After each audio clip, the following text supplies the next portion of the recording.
శ్రీ పరాభవనామ సంవత్సరం కన్యా రాశి వారికి ఈ సంవత్సరం అంతా కూడా ఎలా ఉంటుందని తెలుసుకోబోతున్నాం. ముందుగా కన్యా రాశి మిత్రులందరికీ కూడా ఉగాది శుభాకాంక్షలు.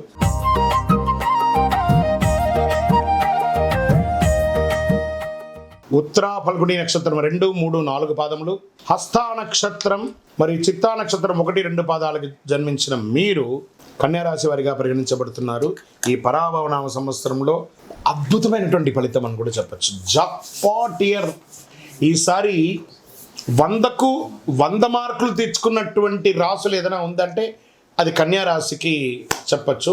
మరి ఇంకొక రాశి నేను కమింగ్లో చెప్తాను. ఈ సంవత్సరం మీకు ఆదాయం 8, వ్యయం 11, రాజపూజ్యం 3, అవమానం 3. సరే, ఈ సంవత్సరం మీరు ఎలా ఉండబోతున్నారంటే కొన్ని సవాళ్ళు వచ్చిన తెలివితేటలతో మీరు సహనం క్రమశిక్షణతో ముందుకెళ్తారు. గోచార ప్రకారం శని భగవానుడు మీనరాశులు 7వ స్థానంలో సంచరిస్తున్నారు. భాగస్వామ్య సంబంధాలు జాగ్రత్తలు అవసరం.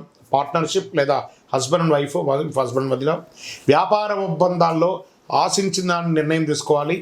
సహనం ఉంటే ప్రయోజనం. గురు భగవానుడు ప్రారంభంలో 10వ ఇంట్లో, జూన్ 2 గురు భగవానుడు 11వ ఇంటికి, అక్టోబర్ 31 12వ ఇంటికి, జనవరి 25 2027 తిరిగి 11 ఇంటికి వస్తున్నారు. ఆదాయం మీరు చెప్పక్కర్లేదు, గెట్ రెడీ. ఏమేమి అవసరాలు ఉన్నాయి లిస్ట్ వేసుకోండి. కన్యారాశి మిత్రులారా, సాధిస్తారు. ఈ సంవత్సరం అంత బాగుంది. మీకు లిస్ట్ వేసుకోండి. నాకు ఇది కావాలి, ఎస్ డన్. నాకు ఇల్లు కావాలి, డన్. నాకు ఉద్యోగం కావాలి, డన్. నాకు వాహనం కావాలి, డన్. మీరు ఏది కోరితే అది ఇవ్వడానికి గురు భగవానుడి దగ్గరుండి ఇప్పించే సిద్ధంగా ఉన్నాడు. కొత్త పరిచయాలు లాభం పెరుగుతుంది. సమాజంలో పలుకుబడి ఉన్న వారి యొక్క పరిచయం పెరుగుతుంది.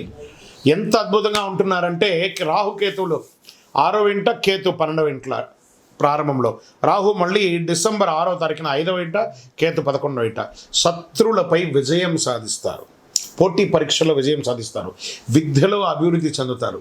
ఎంత బాగుందంటే ఆర్థికంగా ఆదాయం క్రమక్రమంగా దినదిన ప్రవర్తమానం ఇంతింతై వటుడింతై దానింతై నపో విధికి పడిందన్నట్టుగా దినదిన ప్రవర్తమానం ఎదుగుతూనే ఉంటారు. కానీ ఖర్చులు కూడా నియంత్రించాలి, తప్పదు. ఇంకా ఉద్యోగస్తులు ఉన్నారు చూసారా, ఎన్నో రోజులుగా ప్రభుత్వ ఉద్యోగంలో మాకు పర్మనెంట్ కాలేదు, పర్మనెంట్ అవుతుంది. నాకు ప్రమోషన్స్ కావాలి, వస్తుంది. నాకు ఇంక్రిమెంట్స్ కావాలి, వస్తుంది. నాకు మంచి రెస్పాన్సిబిలిటీ కావాలి, వస్తుంది. కీ రోల్ కావాలి, వస్తుంది. ఇది ఎలా ఉంటుందంటే ఈ ఎక్కడెక్కడి నుంచి మార్పులు వస్తుందంటే బ్యూరోక్రాట్స్, తర్వాత ఐఏఎస్ ఐపీఎస్ వాళ్ళకందరికీ కూడా చాలా అద్భుతమైనటువంటి అవకాశాలు. బ్యాంకింగ్ సెక్టర్ వాళ్ళకైతే చాలా యోగం. డిపార్ట్మెంట్స్లో ఉన్న ప్రతి డిపార్ట్మెంట్స్లో ఉన్న వారికి కూడా ఇది యోగం. ప్రభుత్వ రంగంలో ఇట్లా షఫ్లింగ్ ఉంటుంది చూసారా, ఒక బాటిల్లో ఒక వస్తువును వేసి ఇట్లా షఫుల్ చేస్తారు. అలా స్థాన మార్పిడి, మీరు అనుకున్న మార్పిడి జరిగే ఉద్యోగ అవకాశాలు ఉన్నాయి. ఇంకా ప్రైవేట్ రంగంలో ఎన్నో రోజులుగా మానసిక స్ట్రెస్ అనిపిస్తున్నారు కదా.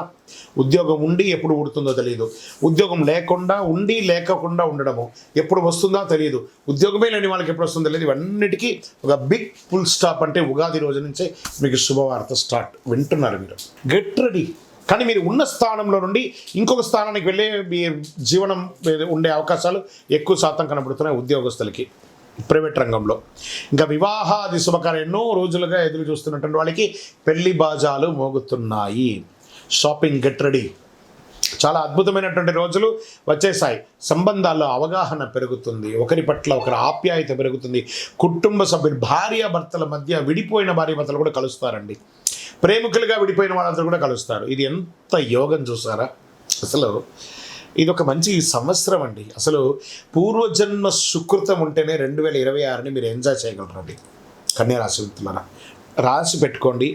ఈ సంవత్సరం గురుగారు మీరు ఇలాగే చెప్తారండి, మాకు జరగట్లేదని. అది మీ గోచార ప్రకారం చెప్తున్నా. మీ వ్యక్తిగత జాతకంలో ఏ ఏ గ్రహాలు ఎక్కడెక్కడ ఉన్నాయో దాన్ని చూసి మళ్ళీ చెప్పడం అనేది మీరు తెలుసుకోవాల్సినటువంటి ఒక పని. ఇక్కడ ఆరోగ్యం, జీర్ణ సమస్యలు ఉన్నా ఇవన్నీ కూడా నామ మాత్రమే. ఆహార నియంత్రణ ఉండాలి. రోడ్ సైడ్ ఇలా అమ్ముతూ ఉన్నవన్నీ కొంచెం టెంప్ట్ అవుతుంటారు తినడానికి, జాగ్రత్త. అది అదుపులో ఉంచుకోండి. ఎందుకంటే సంవత్సరం అంతా బాగున్నప్పుడు మీరు ఆ యొక్క ఫలితాన్ని పొందాలి అంటే ఆరోగ్యంగా ఉండాలి. అర్థమైందా మిత్రులారా? కాబట్టి ఆరోగ్యంగా ఉండాలి కాబట్టి కాస్త జాగ్రత్తగా ఉండాలి. ప్రయాణాలు, ఆధ్యాత్మిక ప్రయాణాలు, విలాస యాత్రలు, ఉద్యోగ యాత్రలు, విద్యాయాత్రలు, వ్యాపార యాత్రలు, ఇన్ని యాత్రలు చేయబోతున్నారు.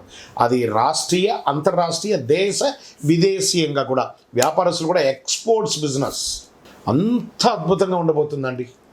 చాలా చాలా చాలా స్పైసీస్ ఉంటాయి చూసారా, స్పైసీస్ వ్యాపారం అంతా ఈ సంవత్సరం అమోఘంగా ఉండబోతుంది. ఈ పూలు ఉంటుంది చూసారా, ఫ్లవర్స్, ఈ ఫ్లవర్స్ బిజినెస్, వెజిటబుల్ బిజినెస్ వాళ్ళకైతే ఎక్స్పోర్ట్ చేసే వాళ్ళకి చాలా అద్భుతంగా ఉండబోతుందని కూడా చెప్పచ్చు. ఎలక్ట్రానిక్ గుడ్స్ మీద పెట్టుబడి పెట్టకండి, కొంచెం తగ్గే అవకాశాలు బాగా కనబడుతున్నాయి. వ్యవసాయదారులకైతే మంచి పంటలు పండబోతున్నాయి, చాలా అద్భుతంగా ఉండబోతున్నారు. ఇంకా షేర్ మార్కెట్ స్పెక్యులేషన్లో ఉన్నారు చూసారా, లాంగ్ టర్మ్లో ఇన్వెస్ట్ చేయండి, నాట్ షార్ట్ టర్మ్కి వెళ్ళకండి, లాంగ్ టర్మ్లో ఇన్వెస్ట్ చేయండి, చాలా బాగా ఉంటుంది. రాజకీయ నాయకులకి యోగం యోగం యోగం. ఏమో గుర్రం పైకి ఎగరావచ్చన్నట్టుగా మీరు ఏ పదవిలోకి వెళ్తారో మీకే తెలియదు. రాజకీయ పరిణామాలు అలా జరుగుతాయి, అలా మారిపోతారు మీరు, మీకు వచ్చే అవకాశం ఉన్నాయి. ఇంకా మన నక్షత్ర వారిగా ఎలా ఉంది అంటే, ఉత్తరాపల్లి నక్షత్రం 2, 3, 4 పాదాలకి ఉద్యోగ పురోగతి, గౌరవం, కుటుంబ సంతోషం, ప్రజాక్షేత్రంలో యోగం. హస్త నక్షత్రంలో కొత్త అవకాశాలు, వ్యాపార అభివృద్ధి, ధనలాభం, ప్రజాక్షేత్రంలో యోగం. అన్ని నక్షత్రాల వారికి రాజకీయ నాయకులకి యోగం చెప్పచ్చు. చిత్తా నక్షత్రం 1, 2 పాదాలకి కీర్తి, కళారంగం అభివృద్ధి, కొత్త పరిచయాలు. ఇక్కడ కళారంగం అని చెప్పాను చూసారా, అది యాక్టర్స్గా ఉండొచ్చు, లేదా కళా పోషణలో ఉన్న వాళ్ళుగా ఉండొచ్చు. దాని తర్వాత మీడియా రంగం, అది ప్రింటింగ్, ఎలక్ట్రానిక్ మీడియా వాళ్ళకి కూడా యోగం యోగం యోగం అని చెప్పచ్చు. అన్ని రకాలుగా బాగుంటారండి ఈ సంవత్సరం, అసలు పట్టిందల్లా బంగారం. ఇంకా అదృష్ట సూచనలు అని చెప్తే మీకు 5, 6, 8 అనే నంబర్లు మీకు అదృష్ట సంఖ్యలు. అదృష్ట రోజులు బుధవారం, శుక్రవారం. అదృష్ట రంగులు పచ్చ, ఆకుపచ్చ మరియు తెలుపు. ఇంకా మీకు ఏం పరిహారాలు ఉన్నాయి అంటే, బాగుంది కదా టైం, అప్పుడు మనం ఏం చేయాలంటే ఎక్కువ శాతం కృతజ్ఞత చెప్పాలంటే దేవుడికి. బుధవారాల్లో గణపతి పూజ ప్రార్థన చేయండి, సంకష్టాల చతుర్థి వ్రతం ఉండండి, విష్ణు సహస్రనామం పారాయణించండి, తులసికి నీళ్ళు వేయండి, తిరుపతి వెంకటేశ్వర స్వామి వారికి వెళ్ళి నడిచి మొక్కుకొని తలనీలాలు ఇచ్చి రండి, లేదా ఇంట్లో ఒక సత్యనారాయణ వ్రతం చేయండి, శివుడికి అభిషేకం చేయండి, రుద్రాభిషేకం చేయండి, ఇలాంటివన్నీ కూడా చేయండి. ఇంకనూ సకల దోషాలు తొలగి ఆనందంగా ఉండడానికి మీ వయస్సు సంఖ్య ఎంత ఉందో అన్ని ఒత్తులతో, నువ్వుల నూనెతో దీపం వెలిగించండి. గురుగారు, మీ ద్వారా మేము వ్యక్తిగత జాతకం తెలుసుకోవాలనుకుంటున్నాం గురుగారు అంటే, నేనేమంటున్నాను, మీ పరిసర ప్రాంతాల్లో ఉన్నటువంటి గురువుల దగ్గర సంప్రదించి మీ జాతకం తెలుసుకోండి, లేదా మా ద్వారా తెలుసుకోవాలంటే డిస్ప్లేలో కనబడుతున్నటువంటి నెంబర్కి మీ పేరు, date of birth, time of birth, place of birth WhatsApp చేయండి, కాల్ చేయకండి, మా అడ్మిన్స్ మీకు రిప్లై ఇస్తారు. ఇంకా కొంచెం ఫలితం మాకు కావాలి గురుగారు, శీఘ్ర ఫలితం కావాలనుకుంటే ఒక 48 రోజులు పూజ చేసినటువంటి అతి శక్తివంతమైనటువంటి కరంగాలిమాల, 48 రోజులు దీనికి పూజ చేసి, చండీ సప్తసతి హోమాదులు చేసి, సుదర్శన హోమం చేసి, సుబ్రహ్మణ్య భుజంగ పారాయణం చేసి సిద్ధంగా ఉంది. కావాల్సిన సంప్రదించండి. విజయోస్తు.